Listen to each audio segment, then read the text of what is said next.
غریبوں کو بانٹتا تھا میں، آئے دن میں سیلاب کے اندر جا کے میں وہ چیک کاٹ کے دیا کرتا تھا، کتنے لوگوں کا خرچہ میں نے اٹھایا ہوا تھا۔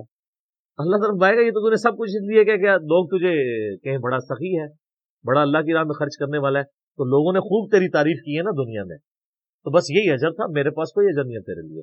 الٹا منہ کر کے دوزخ میں۔ اللہ کی آپ غیرت دیکھیں کہ اللہ تعالیٰ کسی نیک عمل کو بھی قبول کرنے کے لیے تیار نہیں ہے اگر خالصتاً اس کے لیے نہ ہوا۔ اللہ بڑا ڈاڈا ہے۔ کتابوں کا خدا اور ہے اور بابوں کا خدا اور، یہ کتابوں کا خدا ہے۔ مسند احمد میں حدیث ہے جس نے دکھلاوے کے لیے نماز پڑھی اس نے شرک کیا، پڑھی نماز کیا شرک، جس نے دکھلاوے کے لیے روزہ رکھا اس نے شرک کیا، اور جس نے دکھلاوے کے لیے صدقہ کیا اس نے بھی شرک کیا۔ اچھا کر رہا نیکی ہے اور الٹا جدو کہتے ہیں گاٹے فٹ ہو رہی ہیں شرک، ریاکاری۔ اور مسلم شریف کی حدیث میں آتا ہے تیسرا وہ لایا جائے گا شہید،